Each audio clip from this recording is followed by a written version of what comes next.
Throughout schooling, we receive awards, acceptances, and generally more respect when we get good grades. And although good grades oftentimes represents a culmination of hard work and dedication, I'm saying that you shouldn't strive to get perfect grades in college. Look, this video isn't to tell you all to not try your best or to fail classes. Instead, it's a reminder that the way you frame a situation in your brain can greatly change the outcome of that given journey. In this video, I will give my reasons why I think a lot of times grades are overrated, what I think everyone should focus on instead of grades, and finally, why schools like MIT are very special in my eyes. Make sure to stick around until the end of the video to hear all my insights, and huge shout out to Skillshare for sponsoring this video. Let's get right into it. Most can get perfect grades throughout high school if they were motivated to do so, and if they worked hard from a very young age. In the US at least, high school curriculums are fairly universal, and no matter how much we complain about various teachers or class structures in high school, A's and B's are usually attainable if you put in the effort. This is why I actually believe that good grades in high school show more so that a student was disciplined from an early age, and less so that the specific student has more career potential than their peers. But with how competitive the college admission process is, I understand that it becomes another metric that schools can use to compare to applicants. So if you're in high school trying to apply to a top university, or if you're in college trying to apply to a top graduate school of some sorts, good grades will ultimately matter a lot. But shifting your focus away from the grades themselves could ultimately allow you to achieve even more. Learning how to get a perfect score on a specific test isn't learning how to learn in a way that's applicable to real life. If you have experiences with the tests like SAT and ACT, you'll know that many students simply learn how to take those specific tests. The students that took more practice exams and got taught tips and tricks simply did better. In college, there are definitely lots of classes where you can just memorize as many practice exams and homework questions as you desire, then dump those thoughts onto tests. I had gotten to be a pretty good test taker throughout the years, but for those tests where I simply anticipated what was going to be asked, I didn't do myself a service by actually taking the time to understand the material as much as I could. Memorization doesn't teach you how to think, whereas understanding various processes and nuances does. In the real world, you'll have tools like Google, MATLAB, and Stack Overflow, but you'll have to understand your specific domain enough in order to know how to properly utilize those resources to get your work done effectively. Another big reason why I think college students should shift their focus away from simply getting perfect grades is that you need to have a source of motivation that comes from within yourself. Especially at a school as rigorous as MIT, I've seen many students who seem to previously use good grades as a form of motivation and self-validation, who got very down on themselves when those grades weren't what they expected at MIT. I'm someone of the belief that if your motivation to work hard comes from an intrinsic place, the good grades will follow. But if your motivation comes solely from the good grades themselves, it becomes a slippery slope if there were ever times where you couldn't maintain those perfect grades. Your parents won't be receiving a report card in the mail, and ultimately they won't be able to be there every day to push you along.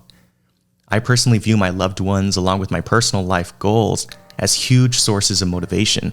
This way, even if I have a particularly rough day, week, or semester, my sources of motivation never disappear.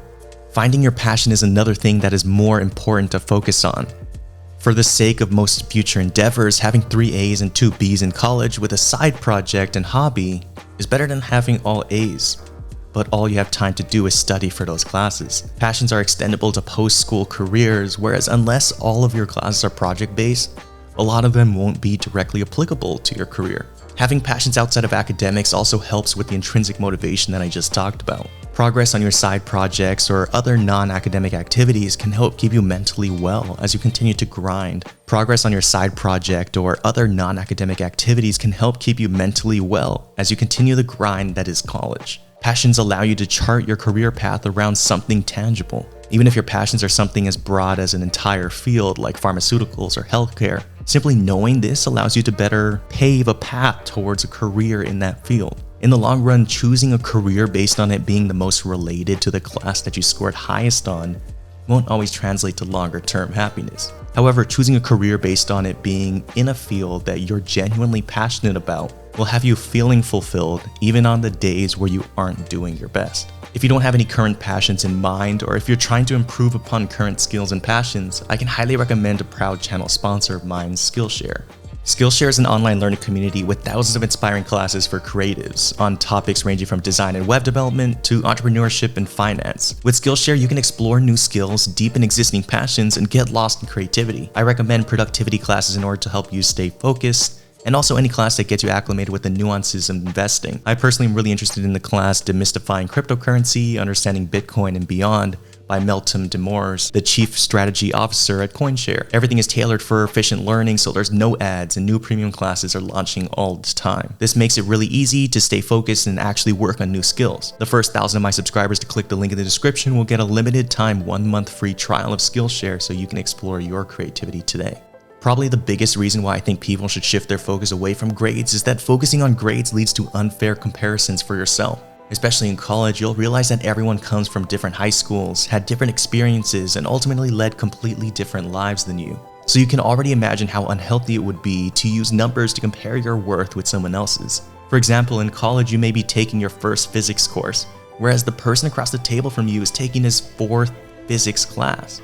Both students have to take this specific course to get their degree, but both students definitely don't have the same prior experiences.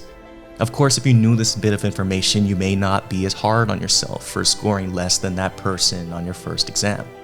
However, you might not always know these things, so in general try to stray away from any direct comparisons with peers, especially with regards to grades in any given class. To document your own growth, I'm still all for using grades as a benchmark on yourself for self-improvement and understanding. But when you start looking outwards for validation, that's when things can definitely start getting detrimental to your well-being.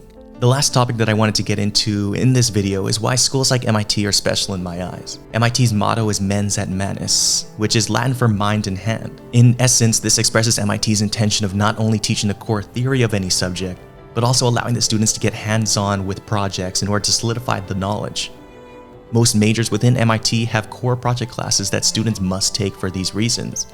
In general, I'm a giant advocate for these project classes where the completion of the project shows your mastery of the course material, as opposed to some test where you may have just forgotten the definition of a term in the stress of test taking. Project classes definitely prepare you much more for the real world because they allow you to further understand the core theory in a subject, while still allowing you to utilize the resources that you would have ultimately been able to use post-graduation. At MIT, even for non-project classes, a lot of the times exams don't even involve too many numbers. In these cases, you can have no boxed final answers and still have an opportunity to have an A. This is because there are probably many avenues a person could take to solve a problem, but as long as they show that they understand core principles, that's all that matters at the end of the day. The test isn't there to test you on your calculator use, but instead to allow you a way to express your understanding of the course material.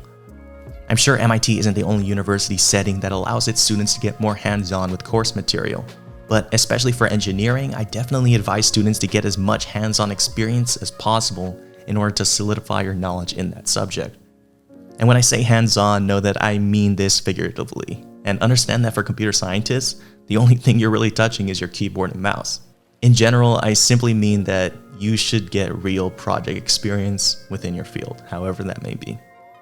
And now being on the other side of the hiring process, I can definitely say that I would much rather hire someone who didn't do so well academically, but has very solid project experience, over someone who got perfect grades, but doesn't know how to take a project from conception to completion. So yeah, don't let your grades define you. Allow yourself the mental space to pursue your passions and work on cool projects, and put yourself in environments that allow you to do so. As always, make sure you subscribe and have the notification bell clicked to stay up to date on my latest videos. Tune into my weekly live stream every Saturday and follow me on Instagram and Twitter to interact with me on a more consistent basis. Thanks for watching, and I'll see you in the next one.